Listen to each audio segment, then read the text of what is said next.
All right, all right, all right. Thank you, Omri. We are back and so fired up and excited to have the impeccable, immeasurable, even if you had a tape measure and 12 yardsticks, the future doctor, Brittany Collins, from Developing Me and UC and U of D and everywhere in Ohio. If you've been down the Cuyahoga River, there's a chance you pass by a Collins business somewhere along the way. Future Doc, how in the world are you doing? Listen, that whole introduction, I got hyped. Like I feel like I need to run back out like I was about to play ball. Yeah. I'm doing well. I'm taking one day at a time. Some days are better than others, but overall I'd say I'm well. That is fantastic. Well, we are absolutely thrilled to have you on the podcast, the Ancestor Architect podcast. We like to highlight and showcase how people and organizations help others thrive in their greatness. And so we know that you are certainly an integral part in a lot of greatness in your respective corner of, as my great uncle Woody would say, the dirt that God made. And so we want to share your story of awesomeness with others. So if you don't mind, while we got you here, and we see you all barricaded up. Yeah. Will you tell everybody about your journey to where you are today? And you could stop, you could start wherever you want. This is me shutting up. Go. Okay. Well, first I want to thank you for this opportunity and this platform to even be here and even talk about my journey. So where do I even begin? So I'm a military kid, Air Force brat. I thank God for my dad for giving me cultural experiences from birth, right? So I was born in England. Wow. I went to school in Japan, kindergarten through third grade. Then we moved to like Hawaii, Korea. Before I didn't come back to the States till like fourth grade. So I ended up playing basketball, being 6'2", people were like, you should pick up a ball, and so I picked up a ball and I was like, let me try this. Not to say that was the only thing I wanted to try. I did try cheering. Don't quote me on that, for a little bit when I was younger. And then I got a little too tall and I was like, I'm not wearing these skirts. Absolutely not. And then some, so I did the ball. I also sing.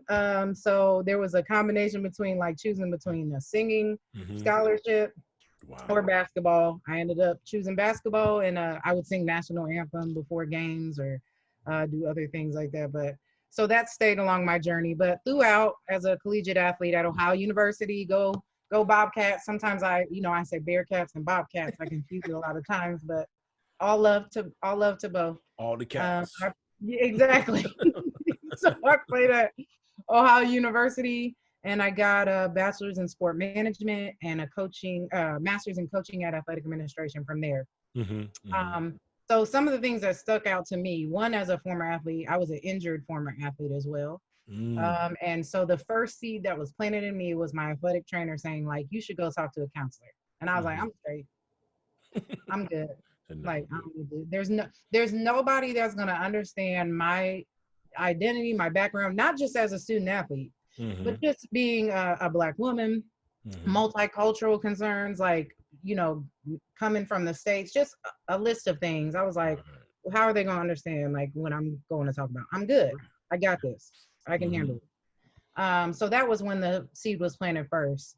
Then in my master's program, one of my professors said, in coaching ed, every coach should take at least one mental health course. So that was a seed that was planted in me as well and continued to be watered. So throughout that course, and then as I entered into the workforce as a high school girls basketball coach, working as assistant athletic director, managing youth and adult sports for the city of Dayton Recreation. Oh, wow. I realized I was focused more on mental health awareness overall. Like each time, and I understood that was God's hand just continuing to remind me, like, okay, right, pouring into me each time. Yeah. So that's when I took that leap of faith, and I went back, got a master's at the University of Dayton in clinical mental health counseling. And then I got my license, became a licensed professional counselor. And then that's when I began the course of getting my experience on the clinical side to pair with my, sport athletic side. And then I realized, I'm like, there's a huge gap still in just minority counselors, those that understand not just the student athlete population, but also minority population and multicultural concerns. So then that's when I said, I need to start my own private practice so that I can fill this gap, fill this void. And as I pursue my PhD in counselor education, I can also train and supervise, that's the goal, future counselors so that they can, hopefully they can take over that void as well. To work with student athletes, whether at the high school or the collegiate level, in handling mental health concerns. So depression, anxiety, transition, multicultural concerns. So that's overall kind of in the scope of my journey and how God, it's been a faith walk, but God has truly opened doors, including this one, just to talk. And this platform, speaking at the Black Student Athlete Summit, opened a lot of doors, So yes, God, I'm blessed. I'm grateful at being able to hear the word and hear God when he's speaking and be still enough to say, all right, I hear you. It keeps getting louder. So. See, that's amazing because I know sometimes even like when, as a former coach, well, I say former, I'm still a coach in a lot of ways. I just didn't coach this year, so I'm still a coach. But as a coach, one thing, and I remember going through this like when I was getting my master's, and I learned about this concept role ambiguity and how it pertained to injured athletes, right? And just thinking, man, we really do a terrible job in a lot of respects in athletics, right? Because we always have this, it's the next man up, and you have to sell that idea. Yes. Because injury is inevitable in sport. Yes. Right? So, but also understanding that since it's inevitable, we need to find a way to make sure that we keep, while we're moving this drill up, we need to bring this athlete with us. And I think sometimes we do a horrible job in athletics with in regards to that, but that's also indicative of that microcosm of society, right? What do we do with our injured neighbors and so on and so forth? And so, right. That's interesting that you say that because the trainer said, "Hey, you might want to go talk to somebody," and now you're that somebody, right? And then I became that somebody, right? Became that somebody. I became that somebody. So it was, yeah. And I still talk to my trainer actually to this day. We still really, and she sees all that I'm doing and just it's awesome. Just Yeah. Did she ever hit you with like, "Hey, I told you"? Right. She didn't even hit me with that, but she just she has been humble and but just saying how she's proud of my journey and seeing all that's transpired and how I use that. Because a lot of times I went through a journey of being defeated and what I'm going to do. And then there's so many people that tell you as athletes, like, you could have went pro, you could have went professional, like you can. And I'm like, but I am going pro, like just in another arena. Like, I think you got like, so I say that to say, like, we got to focus more than on the athlete identity. There's so much more you can do when it comes to being professional. It's not just going to the WNBA or playing overseas or, going to the league. Like, it could be academics. It could be, getting your doctorate. It could be creating your own private practice. It's all about how you make it. It's all about perspective. And yeah, that's absolutely, it's absolutely spot on because I think about when you said, being 6'2", people like, hey, maybe you should pick up a ball. It's either like pick up a ball or can you grab that off that top shelf in the grocery store? Listen, if one more little person tells me, I'm sorry, but can you help me with I'll help the old people. Young people, look, you better figure it out. Right. I do that. And then I feel bad. Yeah. Yes. See, that just drives me up the wall. But then that other part that drives me up the wall is like you just said, well, how come you didn't go pro? I have a job. Right. I'm good. I'm good. I did go pro. Yeah. Well, how do you define professional? Right. Well, how come you didn't play in the NFL? Well, that's a lot. That's a long. How long you got? We could talk about that, right? Right. That's a whole nother story. Like, I don't. People are crazy. Oh man, well you mentioned your trainer, and I want you to, if you don't mind, to talk about some of your mentors along the way, because you've got a rich experience. Like you said, being a military kid, you were on Yeah. different installations across the globe. Growing up Mhm. in Hawaii, and I've always threatened to move to Hawaii, but I don't like Beautiful. spam like that. Like I just look, I can't do the spam around the clock. Okay. You like salmon or fish though? Because that's I fresh can do the here. seafood. We can get the Okay. seafood in, but Okay. they gonna have to miss me with the spam, because I had a slightly The meat and chicken. I had some impoverished experiences coming up, I feel and you. Vienna sausage and spam. I don't. Okay. Not gonna be able to do it. You keep I that can't even potted do meat. bologna anymore. I can't do bologna anymore, even with the Mm, red yeah, around it. yeah, They still make that, but yeah. I don't know. Oh, yeah. They still make. You can still get Okay. the. Okay. Okay. Yeah. I can't. I'm not gonna be able to do it. But I feel you. I feel you. Yeah, So yeah, you said you were saying my trainer and people that kind of poured into me throughout. Yes, Like, yes. Talk about that village. Yes.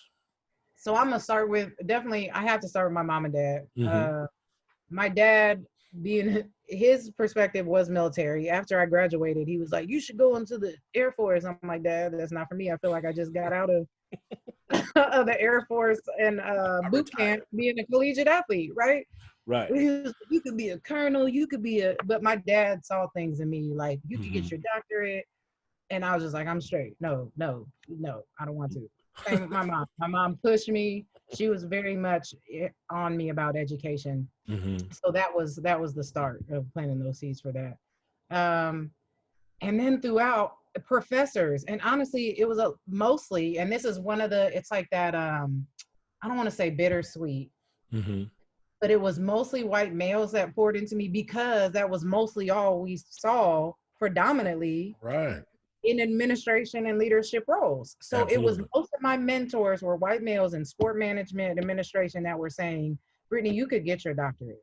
Brittany, Mm-hmm. there's people that listen to you when you're, doing your presentations in class. Right. Brittany, I see this." Like, it was those seeds planted throughout. But Mm-hmm. then I took that as well to say, it's appreciated, but at the same time, there need to be more people that look like me, or Mm-hmm. that have cultural competency, or that understand other multicultural concerns. Because I was like, why isn't there more women? Why aren't there more minorities? Why aren't there Mm-hmm. more Black people?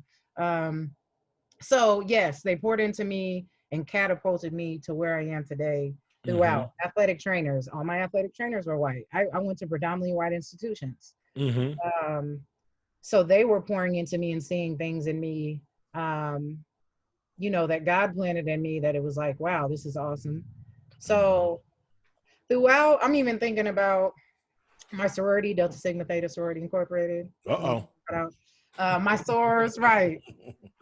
They continue to pour things in me and instill things in me as well. So Mm-hmm. there's so many.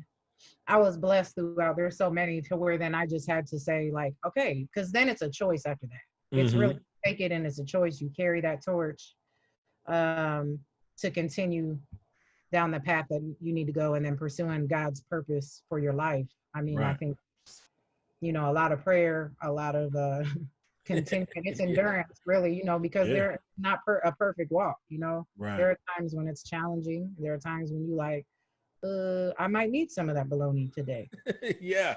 Yeah. or that Absolutely. Vienna sausage, right? Mm-hmm. Mm-hmm. But again, as you say, like our ancestors, I think of that as a woman, as a Black woman, just all that our ancestors fought for. And Yeah. so, and we're seeing it, even play out now again. Yeah. Yeah. So to say that, I don't take that lightly. I don't Mm-hmm. take that lightly at all. No, So no. yeah. Yeah. Absolutely not. And I think, I know there's gonna be some people that are gonna hear that and say, oh, good Lord, too good for the spam and the Vienna sausage and the sardines. Hold on now, people, relax. Right. Calm yourselves. I Exactly. appreciate. And Yes. one of my first stereotypical responses to the COVID-19 is, I grew up broke. I know how to get through this whole thing I know how to survive now. on $50 a month. I could do it. Right. you know, Right. I know Real? Broke well. Like Broke and I have been best friends. Yes. You know, we've comforted one another. Uh-huh. Right? I know how to do with less. Yes. And you know, like you said, that red ring on that bologna, you know, them thick slices of government cheese, grilled cheese sandwiches, Okay. you know, powdered milk. Don't get it twisted, people. Don't get fooled by all this glitz and glamour y'all see. Right. All this chiseled blubberdonis in front of you is carefully crafted in a lot of stuff, right? And so it's like you said, but we do honor our ancestors. And I think it's interesting because another consideration, and I'm sure you've had the same thing throughout this whole, you know, on top of dealing with the virus that you can't see. Right. We're still working through the pandemic we've known about for you know, 400 and plus one. Right. And just what we know about. Right. The parts. Yeah, exactly. Right.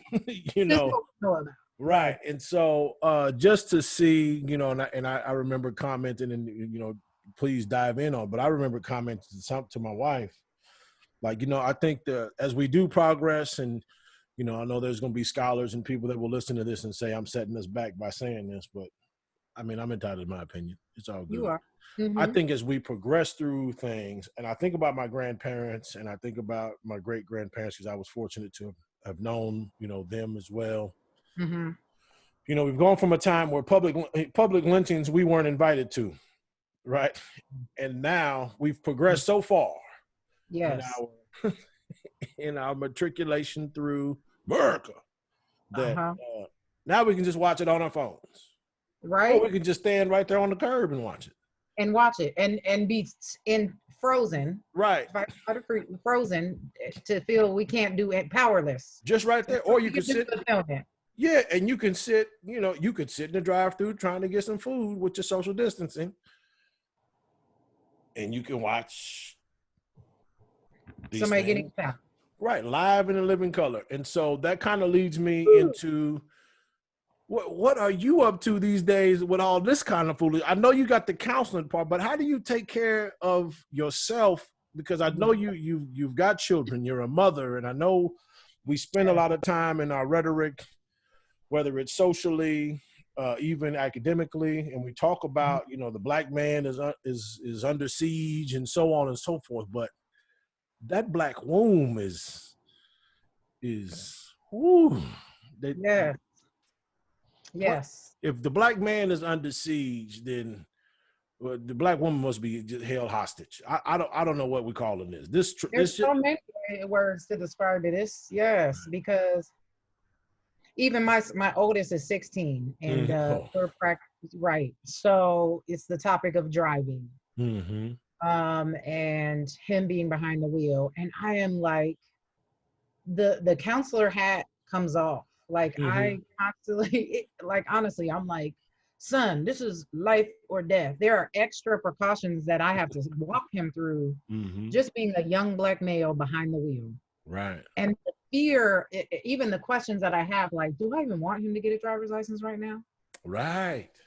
And how do I explain that to him? So we have these conversations, because it's tough. I'm like, it's not just about getting behind the wheel and driving. Like, there are other things that I can't necessarily protect you from. You know, when you hear even like calling out for your mom.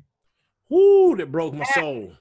That hits me hard. So it's like, I think about that rings over and over. And like when we talk about the racial battle fatigue, race-based stress, the trauma, that it's traumatic. Right. We feel that on a different level, just even seeing it and it being played out. But hearing a grown black man call for his mother, like, to me, I mean, that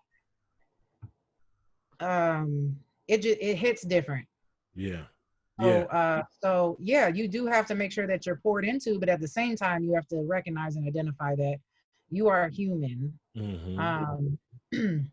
Living in America, researching this same topic, race-based stress, in Black college student athletes at predominantly white institutions. So it's a lot. It's a lot. So I probably am hypervigilant and probably overly protective of my children when it comes to that, because I feel like I have to be.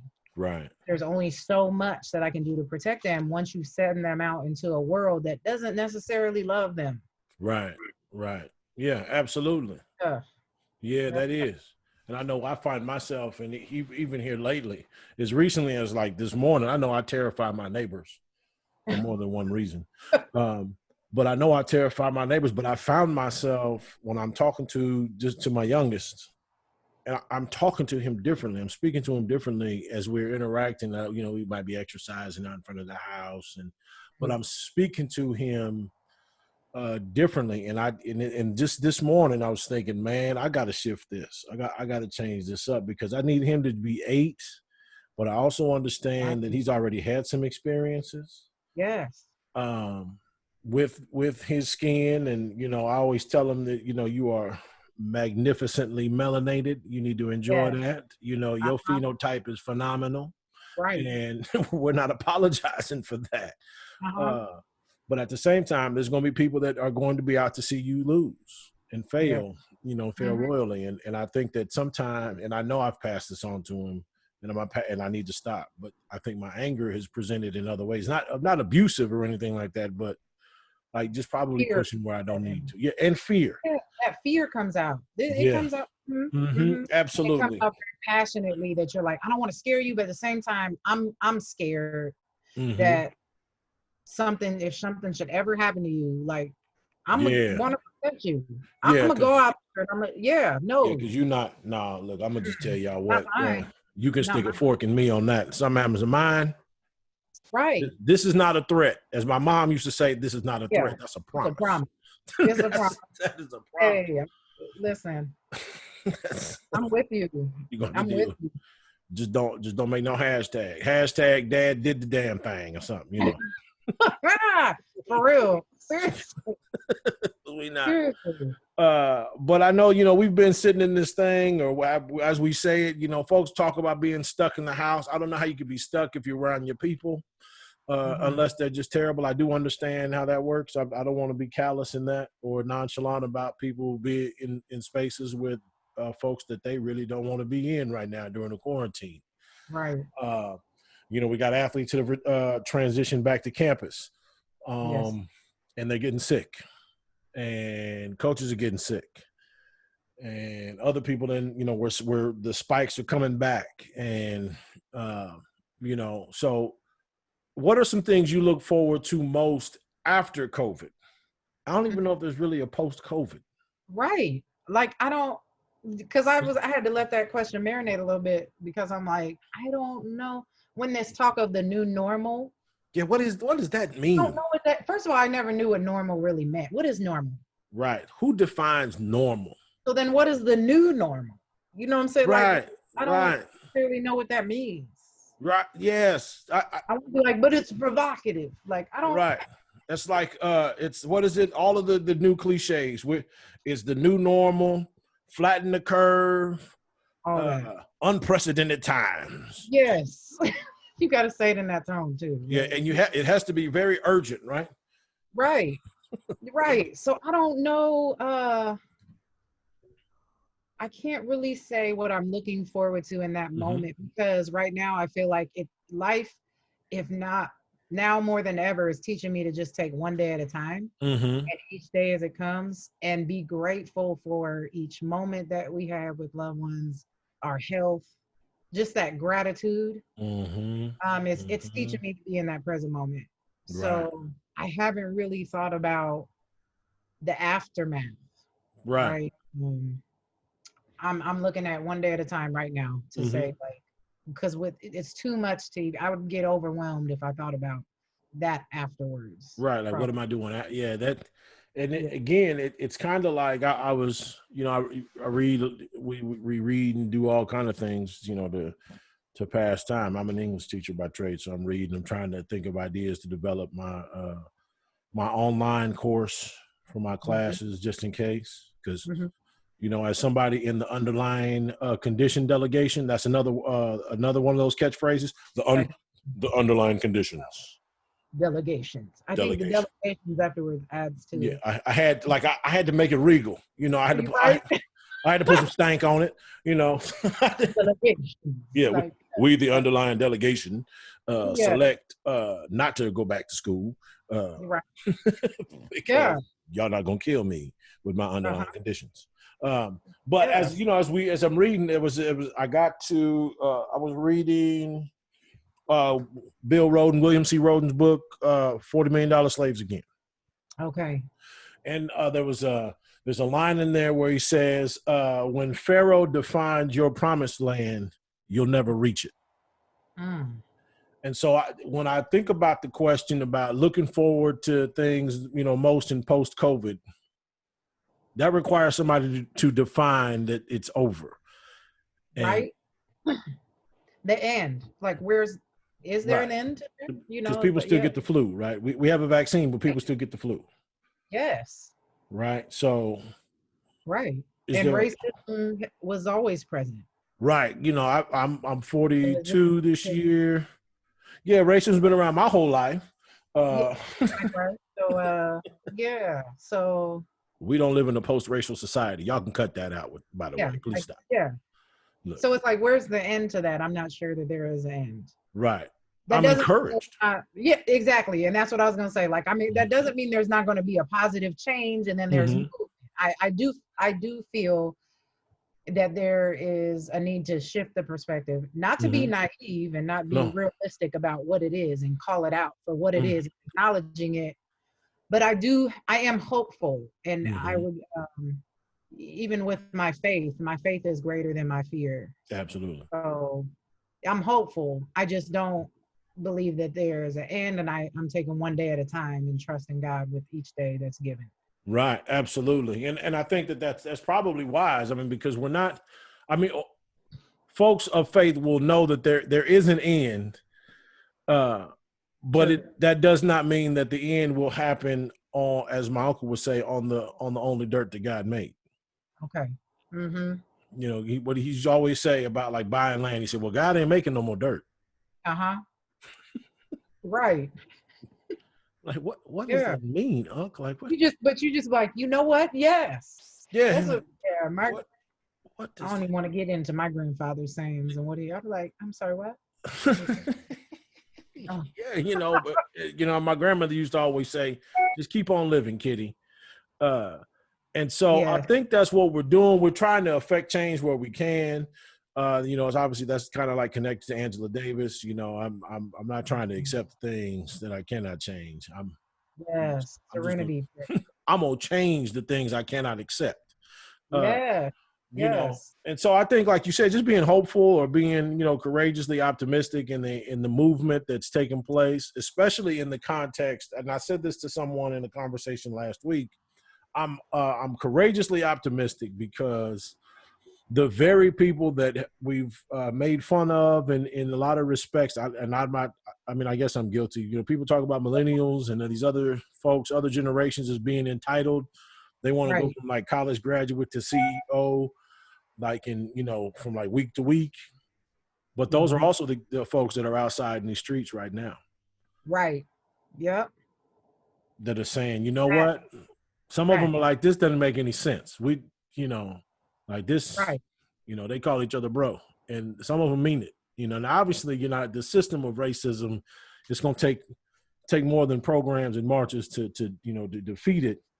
You know, you can't defeat a system with a program, but we have to find ways to be, you know, systematic and create our own systemic battle bots, I guess, if you would, you know, if you will. And so that kind of gets me to our next question, which is, how do you see your role as being an entrepreneur, Developing Me? You got to tell the people about Developing Me, because we know that's a superstars company in the making. And how do you create the contagion for other young people to want to follow in those steps? Like because you mentioned it earlier, you're trying to build these things, you know, to build your business, and also obviously your services, to make sure that you bring others along like you. Yes. So how do you do that? Talk about that. So there's a few things. One, talking about it like this on these types of platforms, acknowledging it and talking about it, and then finding solutions. I think it starts with the conversation. It starts with the discussion. Also, like you mentioned, being an English teacher, I'm also an educator. So I teach this summer. I teach children and adolescents, counseling children and adolescents, to school counselors, clinical mental health counselors, school psychologists. So a lot of times I'm not going off the book. Like, we're talking about practical skills and what's going on in life right now. So a lot of the things I'm asking are questions like, ethically, what is your duty right now to children, adolescents within the school with COVID-19, as well as the racism pandemic? Let's talk about it. So that's how we're having those critical thinking skills. We're having those discussions. We're having those conversations. We're looking up the bylaws, within counseling associations, things like that, to say, like, is this applicable to times right now? Like, are there some things that we need to think about, that we need to advocate for more change within those bylaws and best practices, so that we're all more culturally competent and proficient. So in educating, I feel like that's my role, educating, in counseling from mental health standpoint, making sure that people are focused on their mental health, and also making sure that I'm taking care of myself so that I can pour into others. So the biggest thing is self-care. I can't pour from an empty cup. I say it over and over again. Can't do it. Being in that support role, that leadership role, making sure that I'm taking care of myself, so that I can be fully present. And then being vulnerable enough to say, this is tough. And sometimes we might not have the words to say, and that's okay. Right? Because that shows that we're human and being vulnerable and transparent. And so being that as well, I think is very important. So I say there's a lot of ways that I'm saying my role is being human, my role as an educator, my role as a mental health provider, my role to athletes who may say, like, it's not going to change. This is what's, and that's disheartening to me, but being able to say, like, I hear you and I want you to keep talking about it. Right. Yes. Yeah, absolutely. Just listening sometimes, right? I feel yes. And acknowledging it. Like, I hear you. You're not to keep talking. You don't have to stop, because a lot of times, like, never mind. You don't know. You're not going to hear me. I know. And I do hear you. And I want you to keep talking. And I acknowledge it. Yeah, that's amazing, because acknowledgement, what is that the old saying? It's listen to understand, not be understood, or something like that. And just acknowledging that these things are real. It's, I know there's a lot of, as people would say, on both sides of the aisle. That applies that there's only two. Yeah. But we live, we live multi-dimensional lives, and there's more than, there's right and wrong. Right. But I think we've gotten to the point now where, unfortunately, the truth, we live in the age of miscommunication and misperception and all the above. And you're trying to figure out, like, well, is that real? Is it not? And even like, and I'd like to ask you about this, and I don't, and maybe you can talk on it, and if you can't, I respect that. Okay. Something I saw, and this is just, maybe we shouldn't, but we'll do it anyway. I'm gonna throw it out there. I was watching the Oklahoma State thing go down. Okay. I saw the tweet. I saw the shirt. I saw some of the vitriol directed at the brother, Chuba. Chuba, I'm proud of you. But then I saw the whatever that was when they were in the video together. I saw the posture. Now I am no future Dr. Collins. I took a couple classes, at Mizzou. I can read some body language. I'm pretty good at that. Body language speaks loudly. Okay. It seemed like somebody was forced to be in the video. Because the demeanor just didn't look right. And I'm not asking you to pick that apart, because I don't want to create any tension between the Bearcats and the Cowboys. That's not what I'm trying to do. But just from this perspective, Because I listened to Chuba apologize. That bothered me. Why are you apologizing to somebody for offending you? Oh my goodness. Don't even. So yes, I can get on so much about that. Yes, that bothers me a lot. Right. Does that seems like something that we're fighting for? We're fighting against, or we're protesting. Like, why does this young man need to apologize to you because you offended him? Exactly.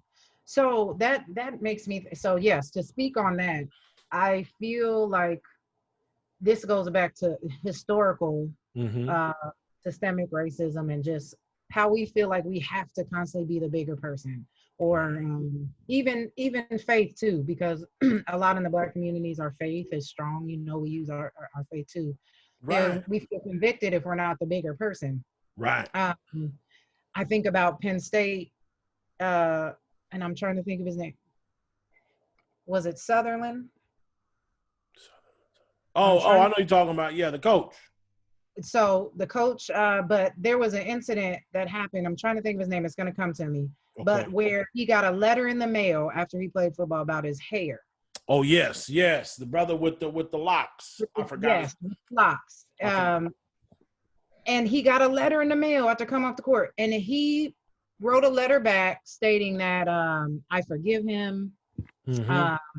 I know I felt some type of way when he said, and I know he was being the student athlete, the model character, you know, but he said, like, I forgive him and I'm not perfect. And I stopped right there and I cringed, because I'm like, you did nothing wrong, but go out there and identify with your strength, right? Your locks and who you are, and play on that football field. And you received a letter about your appearance. And you felt you needed to make a statement to make others feel more comfortable. Like I really asked those questions, like, who was there to talk to him to help process what happened? Because he went into fight, flight, freeze, or submit. So that's what you're describing. So he submitted, right?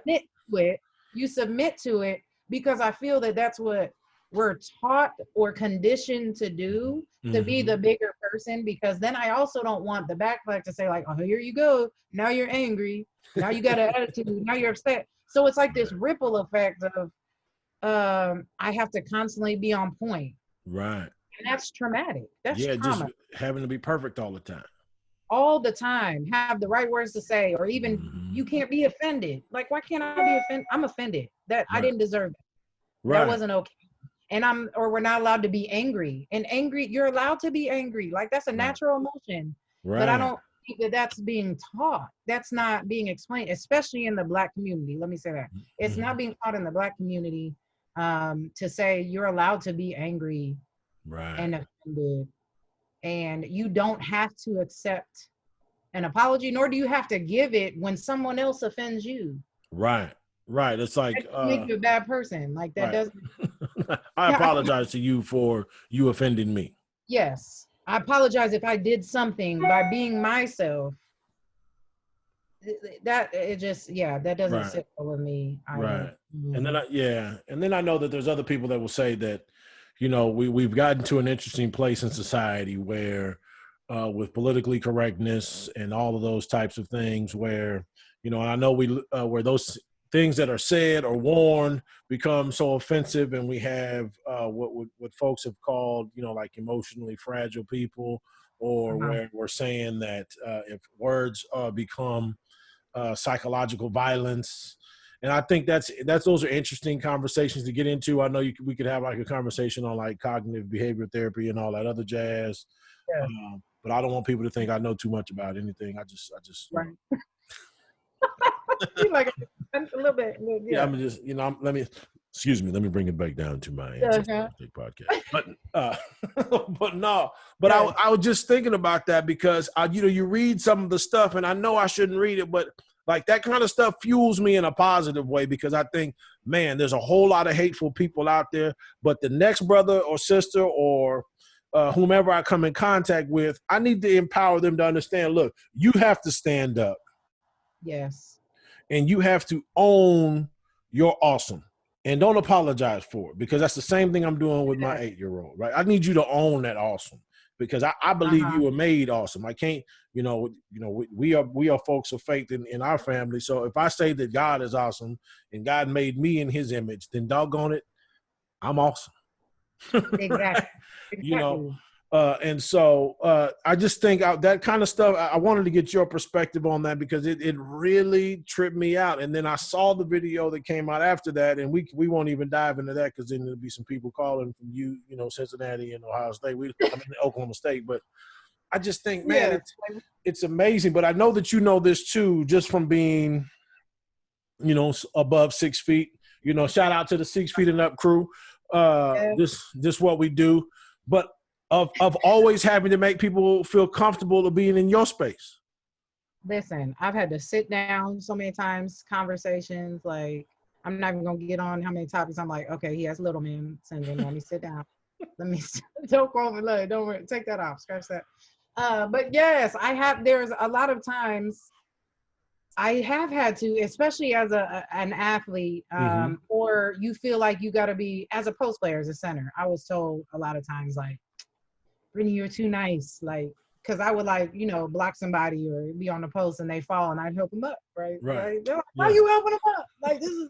So then when I got in beast mode, right, it was like, okay, no, you're like too aggressive. Like, you can't be out there just. That's when I was like dominating, and it was like, which is it? Like, why do you keep trying to like put me down or bring me down? And it's because people are so intimidated. It's like they get intimidated by that. So you do feel like you got to be like this gentle giant or this. Right. Yeah. Even in the stores, like we talked about, people asking you like, people feel like they can just say whatever to you. Like, I get it often, like, oh, I know you play ball or volleyball, or just people, can you get that out of the store? I've had somebody follow me in the store and say, I want to follow you because I want to see what you're eating so that I can get that high. It's like, what? That's not funny, but I'm laughing. Yeah, but I mean, like, you can laugh at, but it's like, who says stuff like that? Like, but you got to be nice. Like, I'm gonna go to the produce. Like, you feel like you can't be like, that's disrespectful. Like, just don't talk to people like that. You feel like you have to be nice. Yes, and we battle with that situation, and I've tried to explain that to my wife. She's 5'4". Our son is 4'7". He's going into the 3rd grade, so he's catching up to his mom. But on his soccer teams and his baseball, he's the tallest kid. He's the biggest kid. He's got a little size on him. And I've told her that because he also does jujitsu. Awesome. And so because I need my son to learn how to put his hands on folks, and be disciplined in doing it. You know what I mean? I'm not raising a bully. I'm raising a leader. I'm raising a boy to be a man. Yes. Because that's under attack as well. But anyway, I say all that to say that if you pay attention and I know you've been through this as well, the bigger kids, when they're younger, they're always told to be nice. Yes. And then the little twerp, little snot, just little bad, just little demon seeds, Just because he weighs 7 ounces doesn't mean that we just supposed to let this kid run roughshod and you praise him for that. Yeah. But then we vilify the bigger kid for standing up for themselves. Oh, be nice. I said, nah, man, you keep that nice. Drop it. Yeah. Like, nice and respect are two different things. Be respectful. Right. You don't have to be nice, but like, be respectful to people. Right. So, yeah, I think we got to choose our words lightly and how we pour into our youth and just people in general, and this idea of what tall people, Black people, short people, like how they're supposed to act or think. Right. No, it's just be you. Same with my son. My son is about to be. He is taller than me now, but I worry about that too, because I'm like, he's the biggest heart, the most caring person, but like. I'm like, people don't be careful when you're walking on somebody. They don't know that you're sweet. They think there's this large 16-year-old walking up on me. And even growing up, like, there's teachers that would say they wouldn't realize his age. He's younger than he was, so they're like, he's immature for his age. I'm like, what do you mean immature? He's 2. He's all 2-year-olds are immature. You need to get your fifth grade son up out of here. Like, I'm like, what? Like, I don't know a 2-year-old that's mature. I don't know. So Right. Absolutely. But it's the truth, right? And I've thought about that more in today's climate than anything else. And I've been tall my whole life. And I've had to make people feel comfortable around this smooth chocolate skin. But you know, and I think that's where the comedy comes from. And my wife always gets on me. She's like, well, sometimes people don't take you serious because you're cracking jokes. Well, if I don't crack a joke and I just look at somebody and I just speak to them, well, then I'm angry. You know what? You're proving a point too, because I use humor a lot. That's how you use humor to make people feel comfortable, because you're like, I don't want to make you think that, like, so yeah, you do use humor a lot when you're taller. I'm like, that's a good study to think of how many tall people use humor to make people feel comfortable. But seriously, you do. Think about like how goofy Shaq is, right? Yes. Can you imagine being over 7 feet tall? Listen, Shaq is one of my favorite people. Oh, I could kick it with Shaq all day. Rookie of the year, Orlando Magic. I've been a Shaq fan. My number was 32 because of Shaq. There you go. Okay, so I love Shaq. I can hang out with Shaq all day long. All day. And just laugh and laugh and laugh. Yes. But I know that brother's got some stories to tell. Oh yeah. Oh yeah. Because the one thing I always think about, and this goes into our next question, but the one thing I think about the most, and I know I can say this to you because you talk. The one thing that I would say we were never born to do is fit in, because we always stand out. Listen, you about to make me get up and run. That is what I say. No, for real. Like, I say that in my doctoral, and that, I think that comes with self-awareness. I think that's a part of owning who you are, what God gave you, and using that. Right. Using that, because I said in my doctoral interview, like, I do not fit in a box, literally and figuratively. Like, I believe God made me stand out for a reason, not just from my height, but being born in England, going to school in Japan. Like, there are so many, and those are privileges. I look at that as I had the privilege. So I own my privileges. Like, absolutely. So I believe that has caused me to be able to stand out, but it's also something that people might use against you because they are fearful of that, and that I don't want to use the word power, but just the privilege that you might have, or the background, the strengths. I'm going to say, so they see those things and then they try to discredit it or use that to you down because they're uncomfortable. And I think that's a part of pouring into people, like you're pouring into your son, or getting, you knew that about yourself, but it takes people pouring into you and speaking that, or just finding things to fill you so that you can own that. Because there's not a lot of people that know, like, I shouldn't say sorry. Like we were talking about that. Like, I shouldn't say sorry. Yeah. That's with somebody pouring into me to say that, to be able to say that. That. So yeah, I say that's, I think it's awesome that you said that, because that's so true.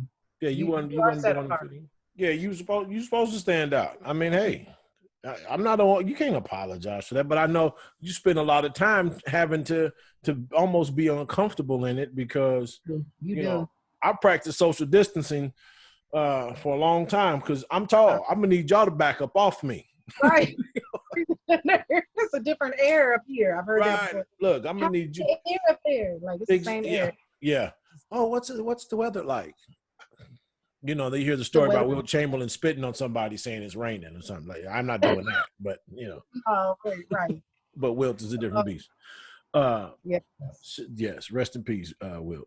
But that goes into my next question. Since you know, and I'm glad you know, and if you didn't, and which we know that you obviously do, you know, since you know that you were born to stand out, and that you already have this spirit within you, and this is our essential question. How do you build great ancestors? How is the future Dr. Collins build great ancestors? So I think that goes back to still living it.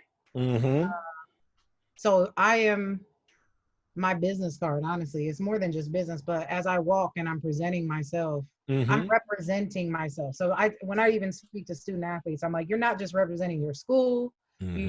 your university, your coaches, your team, you're representing yourself. Right. So even when I said the reason I took this walk is because I didn't see people that look like me. That didn't mean they Mm-hmm. didn't pour into me, but I was like, Right. I don't know if they can identify with my story or things. So I feel like living that and me taking that walk and being the change helps pour into future ancestors, as well as being an educator, Mm-hmm. being a mother to my own children and pouring Right. into them. Being a counselor, mental health, Mm-hmm. and teaching about awareness, but always maintaining that humbleness. I think with everything, it's balance and being Mm-hmm. humble and remember where we came from and how our ancestors weren't allowed to have an education before, or read, or write, or pick up a book, or got in. So I'm not. Listen, when people are like, "Oh, education, you love education," like, no, I I love the fact when people tell me I can't do something and I'm like, oh, okay, watch. I'm doing that. Mm-hmm. Why can't I do it? And so I want Right. to figure out why. Right. So asking that question, and also knowledge and learning and educating myself on Mm-hmm. things that I don't know. I don't like not knowing certain things, or Right. Right. um, so taking that to educate myself and to continue to build on cultural competency, because we don't Mm-hmm. know everything. Like my No. experience is not your experience, and vice versa. So I Right. can't assume that my experience is everybody. So acknowledging what people say, listening and hearing what they have to say, and Mm-hmm. learning from them as well, because I think it's twofold. It's like the Right. ripple effect and continuing to pour into each other Right. different levels of knowledge. So that was the roundabout rant overall question. No, but that's beautiful. But yes, pouring That's beautiful. into living it, Mm-hmm. constantly making sure that I'm present for myself, self-care. Mm-hmm. And there's just so many layers to it. There's so Yeah. many layers to it. But being intentional and mindful of that, Mm-hmm. and being humble enough to know that I don't have it all figured out, but I'm gonna keep walking and keep figuring it out along the way. Right. And then Right. I'm taking people with me. There you Wow. go. Bring the crew. Have look. All right, who made that song, that Caravan of Love? Oh, we taking it back. That's Oh, a look, music, man. yeah. Don't. I'm gonna get to that in a second. Music. I'm gonna tell you what. Okay. I just think it's ironic that some of the best music in the world, it begins with the title soul. But it Yeah. just, Hello. you know, That's just and that's it. I always say, the soul music. You give me some of that old school, I'm good. Yes. You can keep the rest of the stuff. So young people, you keep your energy. I'm proud of you. You get out there, you protest, do what you do. And I'm a lead where I can, and we will support you from wherever. But y'all can keep that music. I'm gonna stay I'm with with it. you. I'll take the beat. The Yeah, beat is hot at times. I'm like, okay. But I yeah, was with my son, like, what is what? What is he even yeah. I saying? can't. Some of the stuff I just can't even. I can't. No. Like what? What? I don't know what he's No, saying. Cut it off. Put it on the no, instrumental. I can't. no, no. Like, My son Elijah sent. I asked all I asked my sons and daughters to send me playlists while I was typing the final draft of my dissertation. yes. And so as I was going through, I had music from most of them. And my son, he responded to me, said he's 17. He says, "Are you sure?" And so I'm like, "Yeah, man, send it." So then I turn this on and I'm typing, and He's like, nah, bro, I can't focus. I can't, I I need the can't think. quiet fire that was Yeah, on Donnie Simpson. Give yeah. me Look. I need some Caribbean rhythms with Miss Rachel. I need something. I need I'm some telling heavy. you, I feel like, and I'm turning into my dad too, when he would be in the car with the jazz, and I'd be like, Dad, what are you? And now I'm like, I need some of that. Get that. Like, Yes, and yeah. my dad can sing too, and so it's like, You see, great. I I get got. it. I get it now. Yeah, it makes sense, right? You got to have it. Like every now and then, it's okay to listen to some Al Jarreau. You know, Right? Yeah. it's ain't nothing wrong with it. And my daughter sent me some J. Cole or something. I listened to it, like, okay. Okay. Then my son sent me like some Nipsey. I'm listening. I Okay. can do some Nipsey now. I could do You some know, Nipsey you Hussle. know, but I grew up in a different era. So I'm, but I like to lay back. I'm from Southern California, so we like to ride. So we kind of mellow with it. You know, Right. we Okay.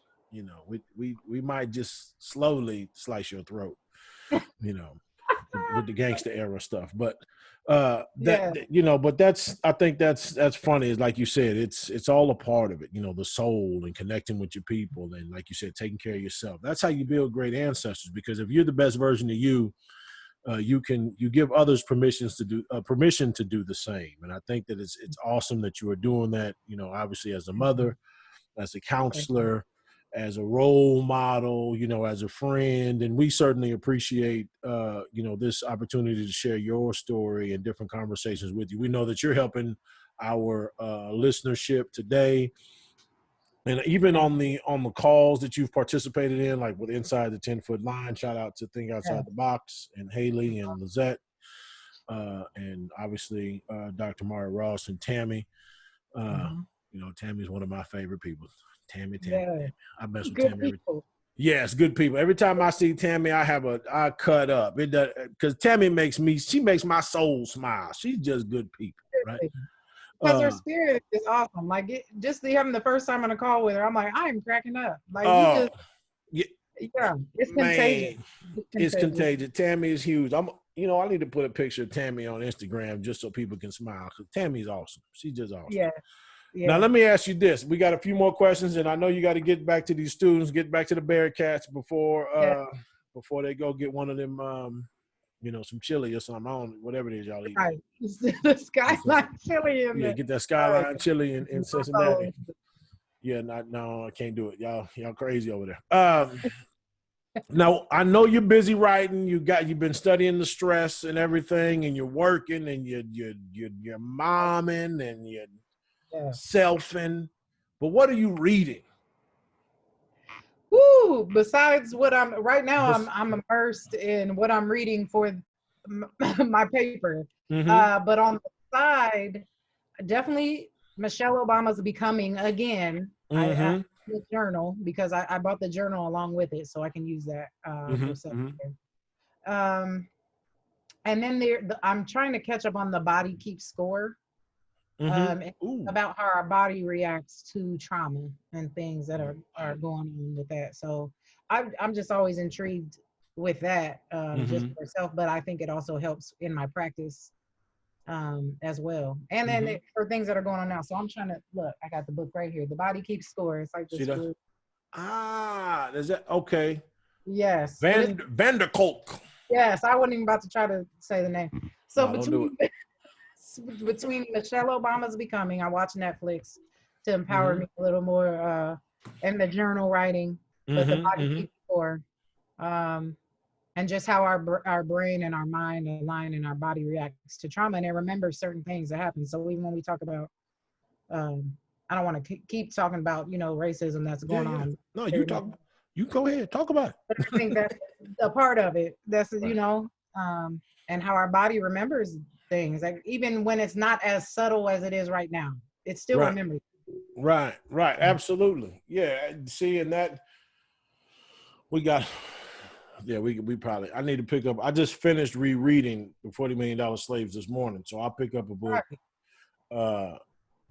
I'll pick up one of these books. I got a bunch of them. There's so many. I think it's good to have resources, because what was post-traumatic slave syndrome? I even need to. Yes. Second, it's on top shelf, second book from the left up there. Yeah. So even going back and refreshing something, it's like, even if you read it before, sometimes I go through things and I get easily distracted. So I have to read it again, because there's things I might not have picked up before that are relevant now that I need. So absolutely. And I'm trying to build this. I'm trying to build my course, and I teach AP language and composition. So it's, we study rhetoric and we analyze rhetoric, and obviously I teach the kids how to write these analyses and so on and so forth. So like when you said, post-traumatic slave syndrome, I also have next to that is like a trauma-sensitive classroom. But the book next to that is like The Myth of Equality. I'm gonna have to check that one out. Yeah, it's an interesting. I'll send you. The Myth of Equality. It's an interesting Interesting text. And so I just try to find things to, different ways to provoke the students into thinking and deciding for themselves who they want to be. And I think, a lot of folks, I tick them off all the time, but why are we always studying race? You live in the United States? Yeah. Do you live on Earth? Mm-hmm. Then you're gonna have intersections with it one way or another. Yes. Right? Whether you're on a favorable end or an unfavorable end, you're gonna have to have these conversations or these intersections. That's just the way life is. And I'm not saying this right, but it's what it is. But no, I think that's important because you're touching on because I say all the time, like just because it makes you uncomfortable or you choose not to see it doesn't mean that it doesn't exist. Right, exactly. Yeah, you can't. There's certain things you can't be an ostrich on. You can't be like, oh no, why do we have to keep talking about it? Like you don't have to. I mean, because it's happening. It's existing. Like, right. So we have to acknowledge that it's happening. Right. It's not like it's like it's history that you've read about for years and years. Right. We have you're living in it. Right. Mm-hmm. Right. You are living in a world where where colorblind is the new Klan. But anyway, I digress. Mm-hmm. I do talk about that. I talk about that in even when I'm writing. Look, I might have to send you my paper if you'd like to edit it. Oh, come on, come on, send it. I wrote about identity foreclosure of African American coaches. Oh, that I'm gonna have to. Yep. I'm just as soon as that comes back, it's on like Donkey Kong. Folks don't really want me to get on those conversations because I talk for about 2 years. That's good stuff, though. Yeah, so that's what I have to acknowledge that. Because the blindness and the blind spots you have to. Those are important conversations. And like how do you mix like the color of law into a course or like the woke church? Because or the color of compromise. We're not going to talk about the racism on Sunday mornings. We won't get to that. We'll just talk about something else. Don't even get me. Listen, don't get me on that. Don't get me on the church, because churches are separated too. Oh, absolutely. Like we got the black church and we got the white church. Right. Yeah. Yes. Black Catholic church. People put a race on it. Like I don't understand why. Yeah. Like, oh, you're a black Catholic. Oh. It's like. Black Methodist. You're a Methodist? What is that? Exactly. It's amazing. It is. But those things, and I'm looking at all these books. I got to pick one out, and I'm gonna just I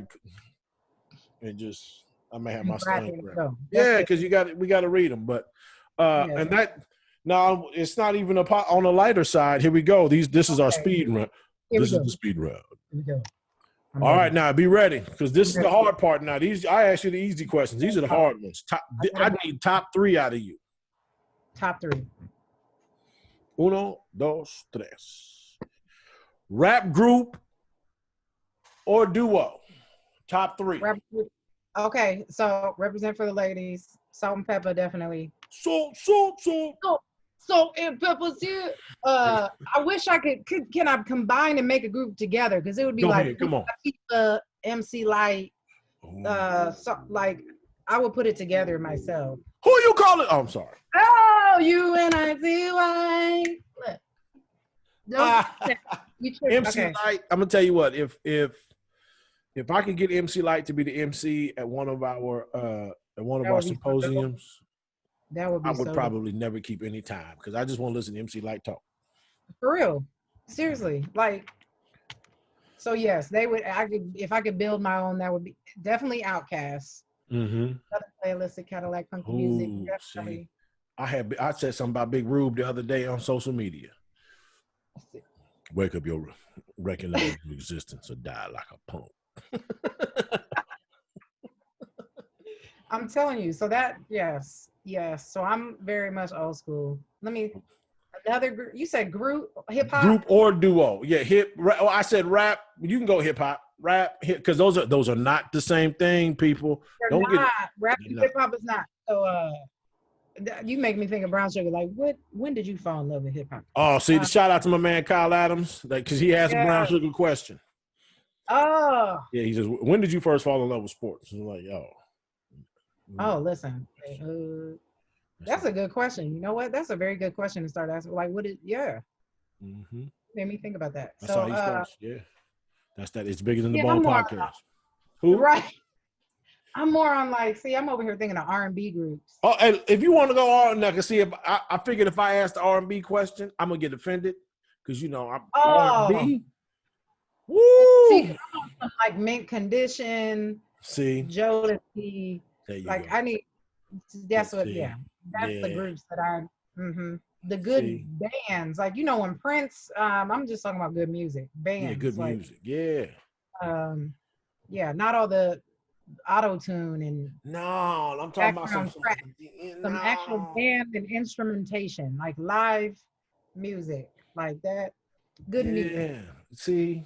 See, that's why I said that soul. Yes, that's what it is. It feeds your soul and it makes you feel something, not just all that. All that, like Even you, the face, see, you'd be like yeah, you get like that ugly face listening to it. the bass, the drums, somebody just going in hard, like Yeah, with the dum dum dum dum dum. Like, don't yeah, you got to make the face while you playing it. Yep, that's you're right. what I'm Earth, Wind, talking and about. Fire, that's what Woo! yeah. Philip Bailey, Frankie Beverly, and Mays. Yeah. So I'm just not good, even. That's just good music. just feel your soul. See.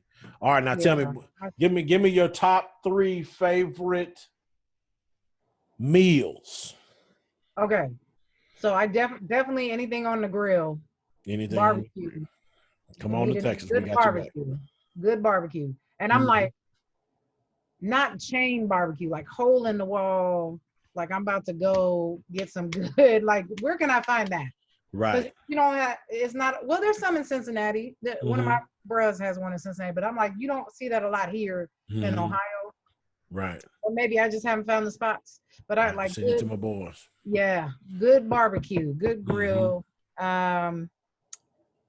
good some fried fish. I love some fried fish. See, fried fish in San Antonio just don't seem to make too much sense, but we got a spot. I needed a good spot that you would never be able to go to. I love that when you travel, like, no, I don't want to like go to a chain restaurant. Like, show me someplace like hole in the wall spot. Yes. Somebody who might not get their rating. Like, like I need that at least twice a year. On point. And it might take 2 hours. I don't care because it's that good. You know what I'm saying? Like, we don't have that today, but we do have the fish. Right. But we don't have this. Yeah, we ain't got that. We sold out. Yeah. I'll take it. What you got? Let me just get that. That's what I'm talking about. I like that because it's all about feeding your soul too. So it's feeding the stomach and then just engaging with people. Right. I love that. And then authentic Mexican. Like I love any. There you go. Taco Tuesdays. I can have it every day. I can have it every day. So see, and I'm from the West Coast. I'm from Cali. Okay. So I'm from Southern California. So when you fish, authentic Mexican, the barbecue in Cali has gotten better. I live in Texas. We live in Texas, so the barbecue, we take care of that. But but the fried fish and Mexican out west, y'all come out and see us in 2021. We're gonna be in San Diego for the Behind the Whistle Symposium. At that point, Dr. Collins will be speaking. We'll have a 3-day event. If we can keep her from the fresh seafood on about 300 yards away from her. Yeah. By the ocean. Like, I'm about to catch you home. Yeah, exactly. We're going to be right there on the ocean. It's going to be on. Okay, now let me ask you. We ain't going to ask basketball. Let's talk about top 3 movies. Oh, my goodness. Woo. I'm going to go off some recent ones because I won't mess with the classics, but Queen and Slim, like that the soundtrack even, I was like, oh, this is, now mind you, I bawled at the end because again, we feel things just empathetically, just like you're right. I was bawling at the end, but I just love the movie. All the messages that came in it, Queen and Slim. What's another? Let me think of a classic movie. I'm gonna think of, what movie did I look? Never Ending Story was a. Never Ending Story. That's a classic that I grew up on. Like even I have my kids watch this movie, Never Ending Story, about not the new one in the library and adventure and Never Ending Story. Love it. And then of course Purple Rain, because of the music and just that Purple Rain. Morris Day and the Time. The password is what? What? What? What? That's What's what the I password? That's it. What is the password? What? What? He's like, man. That is my favorite. The purple, yes. I still say that, like, when people, you want to talk about practice, the password is what? So I mixed Allen Iverson with, we're talking about practice. I'm talking about games. Like the password is what? That is beautiful. That is beautiful. Oh my goodness. See, but people don't look, you have to. Yes. I tell people all the time, it's just like potato salad. I'm gonna need the hands that prepared it to be weathered. Hello, and not put raisins in it. Look, if you put or cashews or whatever, slithered almonds. I don't know. It just not mess up the potato salad. Potato salad ain't got no. It didn't do nothing to you. Like, right? Why? Remix it. We don't need to remix everything. That's all I'm saying. Why music, you disrespectful? Food, movies. You don't got to remix it. Just leave it. Leave it as is. Just let it be. It's potato salad. I'm gonna need you to know at least 3 stanzas of some Frankie Beverly and Mays song before you can make my potato salad. Listen. Well, it's a wrap. Look, You just had it. It's a wrap. I'm gonna need, I'm sorry. No. I apologize, people. No, I'm not apologizing, doggone it. Right, we going back. Like, no, you're not. I'm not apologizing. I'm gonna need you to have some grit in your teeth. Yeah. I need, you need to have like some shrimp and grits or some salmon and eggs in your spirit type of, you know. I'm not gonna get into the grits conversations, and that's when it goes back to sugar or salt and pepper. I'm not gonna get into that. We still have that conversation. Pumpkin pie or sweet potato. I like pumpkin pie too, though. I do like pumpkin pie. I like it. I like it too. I like it too. Don't get me wrong, but don't come to my house with that in your hand. Yeah. I'm gonna pumpkin need you to. spice cake. No. I don't want that. I don't want it. Look, 7-Up cake, $1 million pie, pound cake, and I'm gonna need you to put a pound of butter in my cake. Don't worry about my cake. Real butter. Exactly. Don't be fake. That's what you get from that hole in the wall. That's when I'll be like, yeah, let me get some of that cake. Yes, I'm gonna need like some borderline diabetes. I'm gonna need some diabetics in your kitchen if I'm eating your hole in the wall. Yes, with some flour, real flour. Look, I want mine to just be all the way wrong so it'll taste just right. Exactly. That's a tweetable. Yeah, that's what I need. All right, well, now, Future Doc, we appreciate you. Tell the people where they can find you, and I'm going to put those things in the show notes for folks that are listening while they driving and ain't paying attention while you talking. Tell them how they can get you, like, social media and all that. How do we get to Developing Me and all of that? Awesome. So my website, www.developingmellc.com. That's the website. It also has all the Twitter handle, Facebook, Instagram. You can find me at Developing Me LLC. Also on Twitter, Brittany L, COLLIN 3. But if you go to my webpage, you will be able to click on all that. LinkedIn, Brittany L Collins, Developing Me, Coaching and Counseling LLC, Counseling and Consulting. I added my coaching background. I actually took that out. You got to. Developing Me, Counseling and Consulting, but the coaching is still very much in there. So absolutely. Yeah. Yes. Fantastic. Well, we are absolutely honored. Likewise, in your time. No, we thank you for sharing life with us. Folks we gotta start thanking folks for that. Thank you for sharing life with us, because we know you got things to do. It's just awesome that you chose to do spend some of that time with us. And so you be blessed. Likewise. Stay safe. Take care of the kings and queens in the home. And if you need us, we may not be able to get to Cincinnati quickly, but I know how to call Cincinnati. I got some people out there. We will look. That's what's up. Like, I appreciate that. Likewise. Yes. Likewise. Yes. And All tell right. Lizetta hello. I'll see her Saturday, right? Volleyball Yes. behind the lines. Yes. You gotta. Yes. Yes. Saturday is going to be on like Donkey Kong. We're changing Mhm. lives one conversation at a time. Love it. Man, God bless you all. We appreciate you, future doc. God bless you. Thank All you. I right now. appreciate you. Take Okay, you care. be good. Okay, now thank you. Bye bye. Thank you. Bye bye. There she goes.